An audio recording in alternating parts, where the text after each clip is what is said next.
आज सकाळे morning walk गला बेलू पार्क रे मौसा जने मन दुखरे बसते। प्रत्येक दिन से मॉर्निंग वॉक आसती आउ सहित एमती टिके चिन्हा परिचय हो जाता।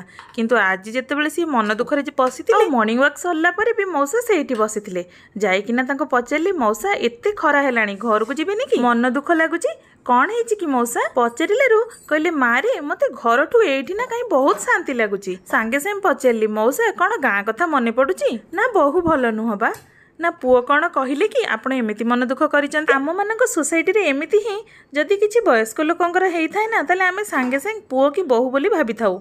हाँ कि नहीं सांग मैंने पचारू मौसा कहले मारे मोर पुओ ही नहीं मोर दुईटा झील केजाणी कहीं मो द्वारा बहुत भूल हो जाऊँगी कौन कथा किसी जमारू मन पड़ुनी पिंधा सार्टा वाशिंग मशीन पाखे रखी बोली जानीपारुनी चषमा आखिरु खोली थाकरे रखी बोली जना पड़ू खाइबा बासनटा उठे नहीं जीवी बोली सतरे जमा मन पड़ुनी आ पार्क रु गला परे केमिति के जाने जमा मन पड़ुनी जे सोफारे किना बसी पड़ुची। मौसा को कहबाको सतरे मो पाखे किसी उत्तर नथिला मते मो बापा कथा मन पड़गला आ सतरे बहुत दुख लगिला। आम समाज रे एमिति चिंताधारा हेछि जे बहु ही खराब आ पुओ बहु बुद्धि रे बापा माँ को टर्चर करुची। किंतु थरे भाविले झील माने भी कौन एमिति करि पारंती। मौसा कथार तो मु आज एया शिखिली जे एमिति केपेबल हब ना जे वृद्ध अवस्था रे ना पुओ ना झील काहार सहारा नबाकू जेमिति पड़ु नथुबो निजर जीवन साथी सहित एमिति समयटा बितेई दबो ना काहार बोझ बनिबो ना तुमको एते कथा सुनिबाकू पड़िबो। आम समाज रे थिबा सेई पुओ झील मानको कहि दउची